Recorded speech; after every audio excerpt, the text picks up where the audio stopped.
नमस्कार। ऑनलाइन क्लासों में आपका स्वागत है। ऑनलाइन क्लासों में हम एल्कोहल पढ़ रहे थे। एल्कोहल में हमने एल्कोहल का नामकरण है, एल्कोहल का वर्गीकरण है, एल्कोहल को बनाने की विधियां हैं। विधियों में हमने खूब सारी 6 विधियां लगभग पढ़ ली थी। एल्कीन से था, ग्रीनर विकर्मक से था, प्राथमिक एमीन से था, एल्डिहाइड कीटोन से था, एस्टर से था, ठीक है, हेलो एल्केन से था। ये सारी लगभग पढ़ ली है। उसके बाद एक विधि और पढ़ते हैं कि हमें क्या बनाना है। 7वीं विधि है। 6 हमने पढ़ ली है। एल्कोहल बनाने की 7वीं विधि है, वो है कार्बोक्सिलिक अम्ल।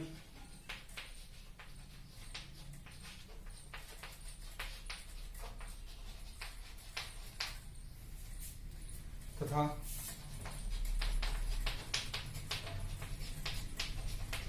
एस्टर के अपचयन से, या तो किसका अपचयन करवा दें, कार्बोक्सिलिक अम्ल का, या फिर किसका करवा दें, एस्टर का। ठीक है, यहाँ पे अपचयक हम कौन सा लेंगे, बोलेंगे लिथियम एल्यूमिनियम हाइड्राइड। कौन सा लेंगे, लिथियम एल्यूमिनियम हाइड्राइड। इस लिथियम एल्यूमिनियम हाइड्राइड के द्वारा हम क्या करवा दें, कार्बोक्सिलिक अम्ल का अपचयन करवा दें, या फिर एस्टर का अपचयन करवा दें। तो उससे किसका निर्माण होगा, एल्कोहल का। जैसे कार्बोक्सिलिक अम्ल लिख लेते हैं CH3 C double bond OOH।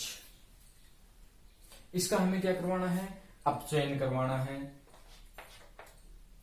तो इस पे हाइड्रोजन जोड़ने कहां जुड़ेगा, देखो हाइड्रोजन जुड़ेगा इस कार्बन पे। ठीक है, जो द्विबंध है उस द्विबंध पे हाइड्रोजन जुड़ जाएंगे। कितने जुड़ जाएंगे, 4 हाइड्रोजन, 2 यहां पे और 2 यहां पे। किसका निर्माण हो जाएगा, CH3 CH2OH। ठीक है, किसके साथ किया था अपचयन, लिथियम एल्यूमिनियम हाइड्राइड के साथ। किसका निर्माण हुआ है, एल्कोहल का। तो इस विधि से हम किसका निर्माण कर सकते हैं, कार्बोक्सिलिक अम्ल का अपचयन करवा के किसका निर्माण कर सकते हैं, एल्कोहल का। अगली विधि में देखें एस्टर के अपचयन से। एस्टर की हम बात करें, RC डबल बॉन्ड OOR।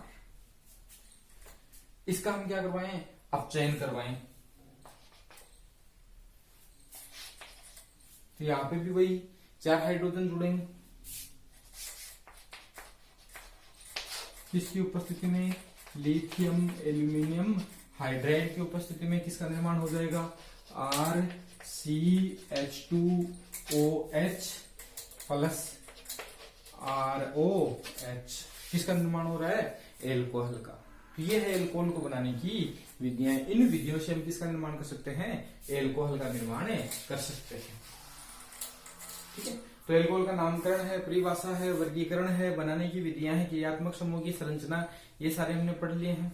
उसके बाद हम पढ़ते हैं एल्कोहल की भौतिक गुणक्रम।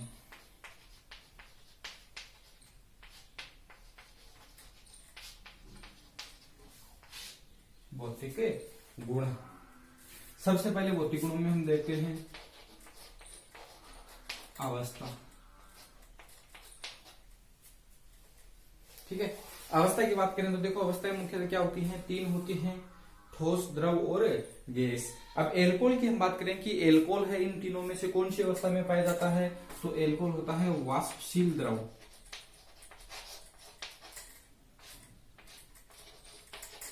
किसमें होता है, वाष्पशील द्रव अवस्था में होता है। ठीक है, यानी होता तो द्रव में लेकिन खुला छोड़ दें तो धीरे धीरे उसकी क्या बन जाएगी, वाष्प बन जाएगी।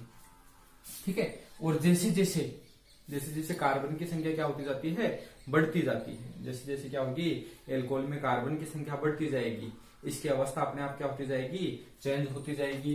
तो जब हम बात करते हैं एक कार्बन का कौन सा हो गया, मेथेनॉल। मेथेनॉल से लेके हम बात करते हैं अंडेकेन। ठीक है, अंडेकेनॉल यानी कार्बन 11 तक। एक कार्बन का एल्कोहल है, उससे लेके हम 11 कार्बन तक के एल्कोहल की बात करें तो वो सारे होते हैं वाष्पशील द्रव अवस्था में। उसके बाद जैसे जैसे क्या होता है, कार्बन की संख्या बढ़ती है, इसकी अवस्था धीरे धीरे क्या होती रहती है, परिवर्तित। हम बात करें कार्बन 12 से ऊपर, यानी ऐसे एल्कोहल जिसमें कार्बन जो श्रृंखला उसमें कार्बन की संख्या कितनी हो 12, उससे ऊपर के एल्कोहल की जब हम बात करते हैं तो होते हैं मोम के समान। ठीक है, यानी अवस्था धीरे धीरे क्या होने लगती है, चेंज होने लगती है।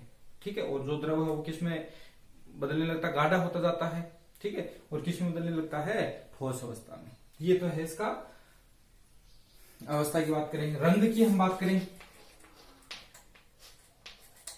तो एल्कोहल का जो रंग है वो होता है रंगहीन होता है, यानी किसी प्रकार का कोई रंग नहीं होता है।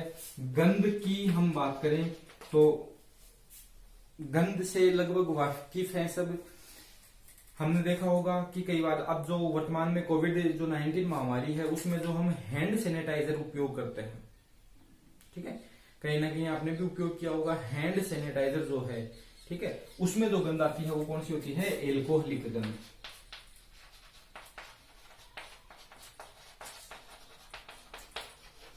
स्मेल की बात करें तो कैसी होगी, एल्कोहलिक। ठीक है, अब एल्कोहलिक कैसी है तो वो आपको बता दिया है। ठीक है, जो अब हैंड सैनिटाइजर है उसमें जो आने वाली गंध है वो कौन सी है, एल्कोहलिक। इसके अलावा जो मादक पदार्थ होते हैं, शराब है जो होते हैं, उनमें सब में क्या होता है, एल्कोहल युक्त जो मादक पदार्थ होते हैं उनमें सब में क्या होता है, एल्कोहल पाया जाता है। तो उनकी जो गंध है वो किसके समान होती है, एल्कोहल के समान होती है।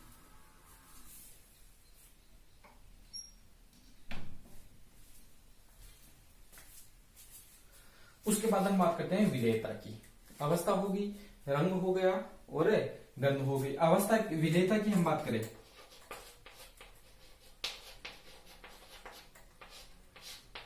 यानी पिछले हमने जो कार्बनिक यौगिक देखते वो कार्बनिक यौगिक लगभग जल में क्या थे, आंशिक विलेय थे या अविलेय थे। ठीक है, और जबकि हम बात करें कार्बनिक विलायकों में तो कार्बनिक विलायकों में क्या थे, विलेय थे। कार्बनिक विलायकों में क्या थे, विलेय थे। लेकिन जब हम बात करते हैं किसकी, एल्कोहल की, तो एल्कोहल होता है वो हमेशा जल में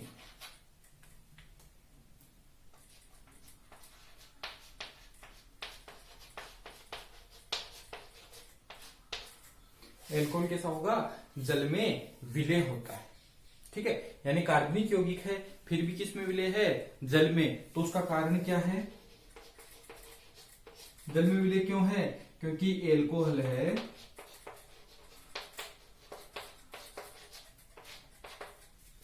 जल के अणुओं के साथ,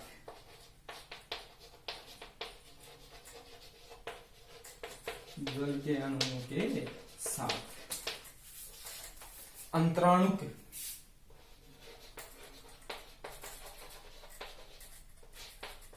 हाइड्रोजन बंध का निर्माण करता है, हाइड्रोजन बंध बनाता है। यानी एल्कोहल जो है वो जल के अणुओं के साथ क्या बनाएगा, हाइड्रोजन बंध बना लेगा, और उस हाइड्रोजन बंध के कारण ही एल्कोहल जल में क्या होते हैं, विलेय होते हैं। जैसे हम देखें कि ये जो अंतराणुक हाइड्रोजन बंध है वो कैसे बनते हैं। हाइड्रोजन बंध हमने पढ़े हैं, दो प्रकार के होते हैं, अंतराणुक और अंतराणुक। दो अणुओं के मध्य बनते हैं, अलग अलग अणुओं के मध्य बनते हैं, उन्हें तो कहते हैं हम अंतराणुक। एक ही अणु के दो परमाणुओं के मध्य बनते हैं उसे कहते हैं अंतराणुक। तो कौन सा होता है, अंतराणुक। जैसे हम बात करें एल्कोहल, ये क्या है, ROH। इसमें जो ऑक्सीजन उस पे आंशिक नेगेटिव, हाइड्रोजन पे क्या रहता है, आंशिक पॉजिटिव। ठीक है, जल के अणु की हम बात करें तो जल के अणु में भी क्या होता है, आंशिक नेगेटिव और आंशिक पॉजिटिव। तो यहाँ पे ऑक्सीजन पे जो माइनस चार्ज है वो तुरंत किसको आकर्षित कर लेगा, हाइड्रोजन को, और यहाँ पे इन दोनों के मध्य क्या बन जाएगा, एक बंध। उस बंध को हम कहते हैं हाइड्रोजन बंध। ठीक है, अब ये हाइड्रोजन बंध दो अलग अलग अणुओं के मध्य बना है, इसलिए इसे क्या कहते हैं हम,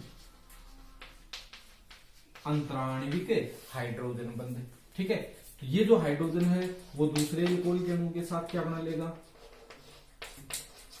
इस प्रकार जल और एल्कोहल के जो अणु होते हैं उनके मध्य कौन सा बंध होता है, हाइड्रोजन बंध। और उस हाइड्रोजन बंध के कारण ही एल्कोहल जल में क्या होते हैं, विलेय होते हैं।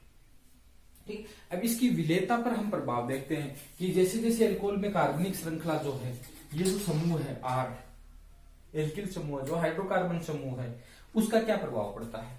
ठीक है, तो देखो जो हाइड्रोकार्बन समूह होते हैं, कार्बन जितने भी होते हैं वो जल विरोधी होते हैं। याद रखना कि हाइड्रोकार्बन जो होता है वो क्या होता है, जल विरोधी। वो कभी भी जल में नहीं घुलता, चाहे वो एल्केन हो, चाहे एल्किन हो, चाहे एल्काइन हो, चाहे बेंजीन हो। वो क्या होते हैं, जल में अविलेय होते हैं, जल विरोधी होते हैं, जल का क्या करते हैं, विरोध करते हैं। ठीक है, तो यहां पे इसमें कौन सा समूह है, आर समूह। आर कौन सा है, हाइड्रोकार्बन समूह है, जिसे हम बोलते हैं जल विरागी, या इसी को बोलते हैं जल विरोधी, या जल प्रकृति प्रतिकर्षी भाग है। ठीक है, हाइड्रोकार्बन समूह को क्या बोलते हैं, जल विरागी समूह भी इसी को बोलते हैं, और जल विरोधी समूह भी इसी को कहा जाता है। ठीक है, अब ये जो जल विरोधी समूह वो जल के अणुओं से क्या दर्शाएगा, विरोध दर्शाएगा, उनको क्या करेगा, प्रतिकर्षित करेगा। अब प्रतिकर्षित करेगा तो वो जल के अणु के पास नहीं आएंगे। ठीक है, नहीं आएंगे तो उसकी विलेयता क्या हो जाती है, कम। यानी हम कह सकते हैं कि एल्कोहल में आर क्या है, एल्किल समूह है का आकार बढ़ने पर, या कार्बन की जो श्रृंखला हाइड्रोकार्बन श्रृंखला है, एल्किल समूह है, उसका आकार बढ़ने पर किसका भाग बढ़ता है, जल विरोधी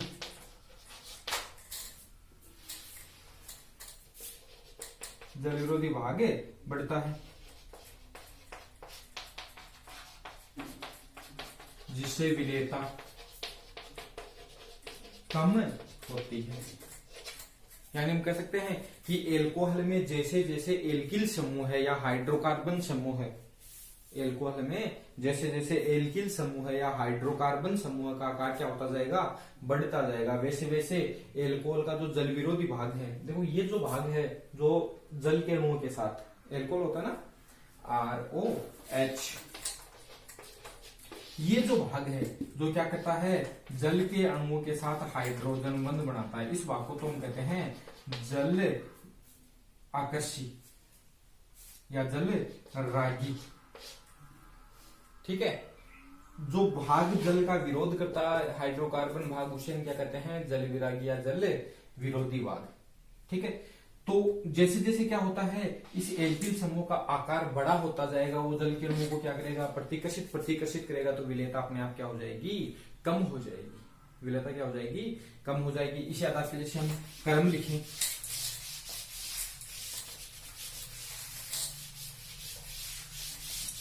जैसे क्वेश्चन दे दिया जाए,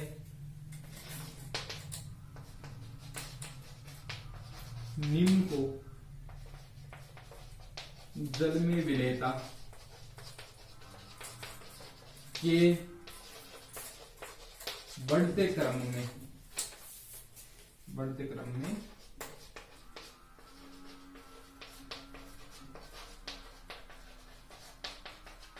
व्यवस्थित कीजिए। कुछ यौगिक दिए हुए हैं, उन्हें हम क्या करना है, जल में विलेयता के बढ़ते क्रम में व्यवस्थित करना। जैसे CH3OH,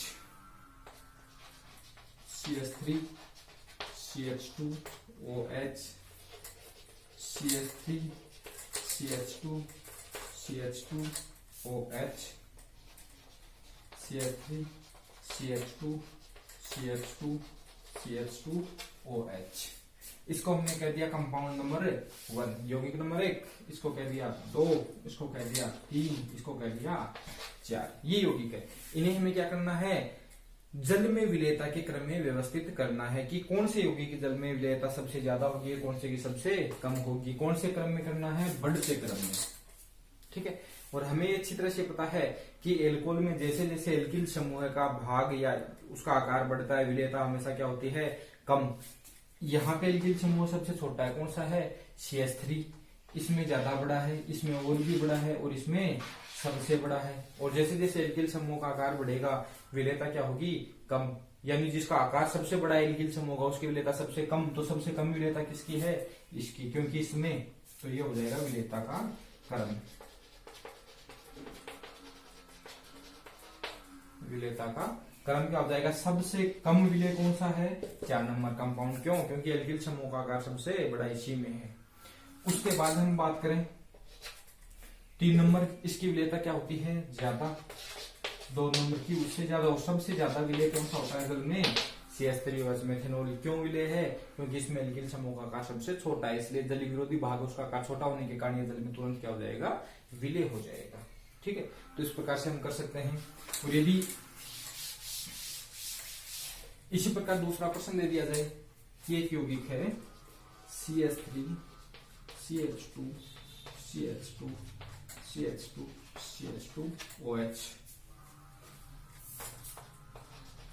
CH3 CH CH3 CH2 CH2OH, CH3C CH3 CH3 CH2OH। 3 यौगिक है हमारे पास, पेंटेनॉल, आइसोपेंटेनॉल, नियोपेंटेनॉल। ठीक है, इसका आयुर्वेद नाम की बात करें तो pentanol, isopentyl alcohol, neopentyl alcohol, या इसको हम कह सकते हैं पेंटेनोल, 3 मेथिल ब्यूटेन वनोल, 2 डाइमेथिल प्रोपेन वनोल। 3 कंपाउंड है, इनको हमें जल में विलेयता के बढ़ते क्रम में व्यवस्थित करना है। तो यहां से हम देखते हैं कि सब में कार्बन की संख्या कितनी है, 5। इसमें भी कितनी है, 1 2 3 4 5। इसमें भी कितनी है, 1 2 3 4 5। यानी अनुवाद सबका बराबर है। एल्किल समूह की संख्या जो होती है, एल्किल समूह में कार्बन की जो संख्या है वो भी क्या है, बराबर। तो विलेयता हमें देखनी है, तो यहाँ पे हम क्या देखेंगे कि कंपाउंड क्या है, सेम अनुवाद के हैं। तो वहां पे हम देखेंगे पृष्ठीय क्षेत्रफल किसका ज्यादा है, जिसका पृष्ठीय क्षेत्रफल ज्यादा होगा। ठीक है, जिसकी पृष्ठ का क्षेत्रफल ज्यादा होगा वो जल के अणुओं को उतना ही क्या करेगा, आकर्षित प्रतिकर्षित करेगा, उतना ही क्या करेगा, प्रतिकर्षित। ठीक है, प्रतिकर्षित करेगा तो विलेयता क्या हो जाएगी, कम। तो जिसका पृष्ठीय क्षेत्रफल सबसे ज्यादा उसकी विलेयता सबसे कम, और पृष्ठीय क्षेत्रफल सबसे कम है उसकी विलेयता सबसे ज्यादा। तो पृष्ठीय क्षेत्रफल सबसे कम किसका है, इसका तो विलेयता का क्रम ये हो जाएगा। ठीक है, क्योंकि यहाँ पे लंबी श्रृंखला है, यहाँ पे 2 समूह है दोनों तरफ जुड़ गए, जिससे पृष्ठीय क्षेत्रफल के मान में क्या आती है, कमी आती है। तो विलेयता क्या हो जाती है, बढ़ जाती है। ठीक है, तो ये भौतिक गुण हो गया। अगला भौतिक गुण हम देखते हैं इसका कवथांक।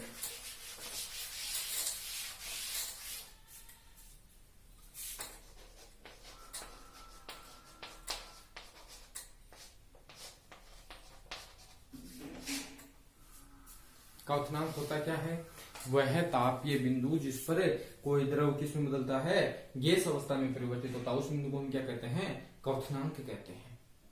ठीक है, अब ये कवथनांक है। एल्कोहल की हम बात करें तो एल्कोहल का जो होता है वो संगत एल्केन,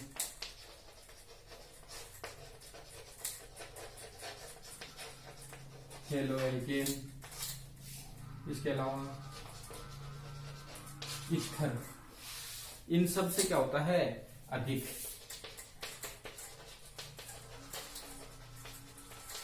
जैसे एल्केन होता है, एल्केन लगभग क्या होते हैं, गैसीय, छोटे जो कंपाउंड होते हैं गैसीय होते हैं। ठीक है, हेलो एल्केन की हम बात करें तो हेलो एल्केन है संगत, संगत का मतलब उतने ही कार्बन का जो ईथर है, उन सब के जो कवथनांक हैं वो एल्कोहल से क्या होते हैं, कम, या एल्कोहल का इन सब से क्या होता है, ज्यादा। क्यों, उसके हम कारण की बात करें तो देखो, जब हम एल्केन की बात करते हैं, हेलो एल्केन की बात करते हैं, ईथर की बात करते हैं, तो इनमें कवथनांक किसके कारण होता है, अंतराणविक आकर्षण जो बल है या वांडरवाल्स जो बल है उसके कारण होता है। जबकि एल्कोहल होता है, एल्कोहल में क्या बताते हैं, हाइड्रोजन बंध। और हमें अच्छी तरह से पता है कि हाइड्रोजन बंध है वो वांडरवाल्स बल की तुलना में, अंतराणविक आकर्षण बल की तुलना में अधिक मजबूत होते हैं। तो कह सकते हैं कि एल्कोहल के अणुओं में, एल्कोहल के अणुओं में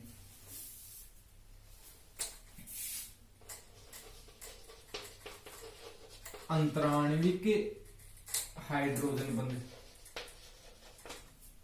एल्कोहल जो होते हैं वो आपस में क्या बनाते हैं, हाइड्रोजन बंध उपस्थित होने के कारण होने के कारण एल्कोहल का जो क्वथनांक है होने के कारण एल्कोहल का क्वथनांक संगत जो एल्केन है, हेलो एल्केन है, ईथर, इन सबसे क्या होता है, अधिक होता है। अंतराणु का हाइड्रोजन बंध कैसे बनते हैं, जैसे ये एल्कोहल का अणु है, वो एल्कोहल का अणु दूसरे एल्कोहल के अणु के साथ क्या कर लेगा, हाइड्रोजन बंध बना लेगा। इसी प्रकार तीसरा एल्कोहल का जो अणु है वो दूसरे के साथ क्या बना लेगा, हाइड्रोजन बंध का निर्माण कर लेगा। इस प्रकार इनमें क्या पाए जाते हैं, हाइड्रोजन बंध। और उस हाइड्रोजन बंध के कारण इसके अणु हैं एल्कोहल के, वो क्या जाते हैं, पास पास आएंगे, संगुणन बढ़ेगा तो क्वथनांक अपने आप क्या हो जाएगा, बढ़ जाएगा। ठीक है। अब विलेयता हमने देखी कि विलेयता में जल में क्या होते हैं, विलेय, लेकिन विलेयता में हमने देखा कि एल्किल समूह का आकार बढ़ने पर विलेयता क्या होती है, कम। लेकिन यहाँ पे जो क्वथनांक है वो एल्किल समूह का आकार बढ़ने पर क्या होता है, बढ़ता है। ये हम पहले भी पढ़ चुके हैं कि किसी भी अणु का जब अणुभार बढ़ता है, अणुभार बढ़ेगा तो अंतराण्विक आकर्षण बल क्या होंगे, बढ़ेंगे। अंतराण्विक आकर्षण बल बढ़ेगा तो संगुणन का मतलब अणु क्या आएंगे, पास आएंगे तो क्वथनांक क्या हो जाएगा, बढ़ जाएगा। तो जैसे जैसे क्या होता है, एल्किल समूह का आकार बढ़ता है, इसका क्वथनांक क्या होता जाता है, बढ़ता जाता है। उदाहरण की हम बात करें कि CH3OH है, एक है CH3CH2OH, इन दोनों में हम बात करें तो दोनों में जिसका अणुभार ज्यादा होगा उसका क्वथनांक तो क्या होगा, ज्यादा, और विलेयता क्या होगी, कम। ठीक है। तो ये कारण है विलेयता का। इस आधार पे हमें विलेयता किसी भी यौगिक की विलेयता का क्रम देख सकते हैं। विलेयता में ये ध्यान रखना कि एल्किल समूह का आकार बढ़ने पर विलेयता तो कम होती है और क्वथनांक क्या होता है, बढ़ता है। ठीक है। इसी प्रकार पृष्ठीय क्षेत्रफल देखना है। पृष्ठीय क्षेत्रफल बढ़ने पर विलेयता क्या हो रही थी, पृष्ठीय क्षेत्रफल कम होने पर विलेयता बढ़ रही थी, और इसका पृष्ठीय क्षेत्रफल कम होने पर क्या होता है, जस्ट दोनों विपरीत होते हैं। पृष्ठीय क्षेत्रफल कम होगा तो क्वथनांक भी क्या हो जाएगा, कम हो जाएगा।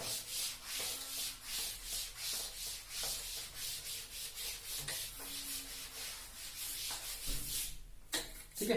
तो ये है भौतिक गुण बनाने की विधि, क्रियात्मक समूह की संरचना, नामकरण, वर्गीकरण, परिभाषा, भौतिक गुण, ये हमने सारे पढ़ लिए हैं। उसके बाद हम बात करते हैं, वो आते हैं एल्कोहल के केमिकल प्रॉपर्टी यानी रासायनिक गुण।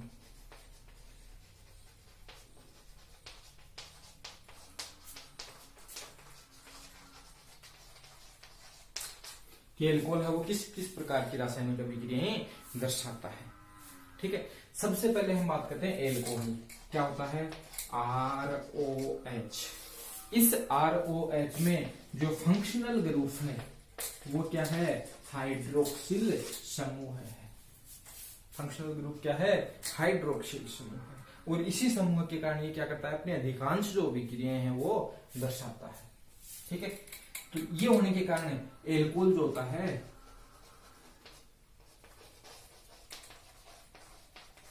निम्न प्रकार की अभिक्रिया दर्शाता है। ये हमने बनाया एक एल्कोहल। ये एल्कोहल कहां से क्या क्या अभिक्रिया दर्शाएगा। तो सबसे पहले हम बात करते हैं तो कुछ एल्कोहल की कुछ अभिक्रिया ऐसी है जिसमें क्या होता है, ऑक्सीजन और हाइड्रोजन के मध्य का बंध टूटता है। तो एक तो वे अभिक्रिया होगी, वे अभिक्रिया जिनमें ऑक्सीजन और हाइड्रोजन के मध्य का बंध क्या होता है, टूटता है। ठीक है। और देखो ऑक्सीजन और हाइड्रोजन की हम बात करें तो ऑक्सीजन और हाइड्रोजन में से अधिक विद्युतता किसकी है, ऑक्सीजन की।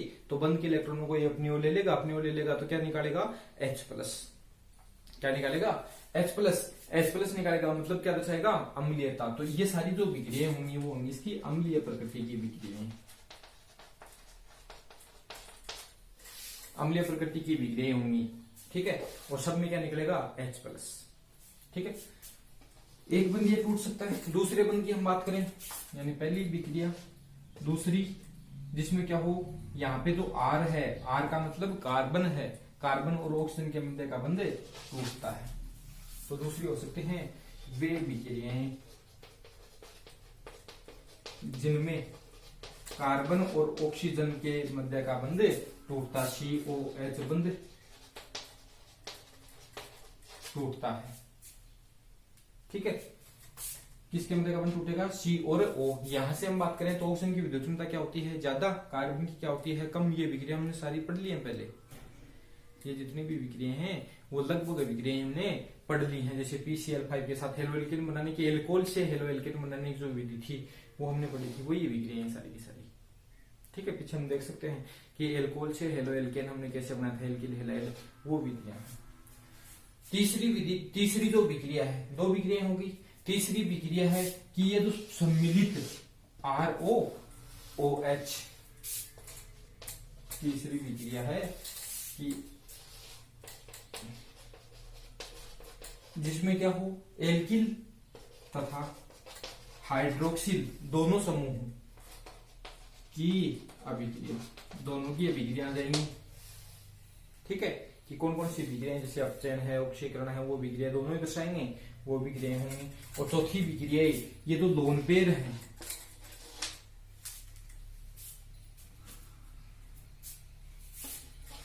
यानी OH में ऑक्सीजन पर उपस्थित लोन पेयर की अभिक्रिया। तो ये हमें 4 प्रकार की विक्रियाएं पढ़नी है। पहले कौन सी, कि ऐसी विक्रिया जिसमें ऑक्सीजन और हाइड्रोजन के मध्य का बंध क्या होता है, टूटता है। और ऑक्सीजन के और हाइड्रोजन के मध्य का बंध टूटेगा तो ऑक्सीजन की विद्युत अधिक होने के कारण बंध के इलेक्ट्रॉन को कौन रख लेगा, ऑक्सीजन। यहाँ से क्या निकलेगा, H+। यानी जितनी भी अम्लीय प्रकृति की विक्रियाएं तो वो पढ़नी है। दूसरी जिसमें कार्बन और OH के मध्य का बंध टूटता है, ठीक है, ये हमने पढ़ ली है, तो दूसरी हो गई। तीसरी कि ये सम्मिलित रूप से, जैसे एल्कोहल का ऑक्सीकरण हो गया, अपचयन है, उसमें दोनों समूह आ जाएंगे। और लास्ट की कौन सी हो जाएंगे, जिसमें ऑक्सीजन पर क्या हो, जो उपस्थित लोन पेयर हैं वो क्या दर्शाते हो, अभिक्रिया। ये विक्रियाएं हैं रासायनिक विक्रियाएं। ठीक है, ये हमें एक एक करके चारों पढ़नी है। तो अगली क्लास से हम क्या पढ़ेंगे, ये जो विक्रियाएं हैं वो एक एक करके पढ़ लेंगे। छोटी छोटी विक्रियाएं, ज्यादा बड़ी विक्रियाएं नहीं है। ठीक है, इसमें 2 या 3 दिन लगेंगे, सारी विक्रिया होंगी। और ये जो एल्कोहल है उसके बाद इसके कुछ उपयोग होंगे।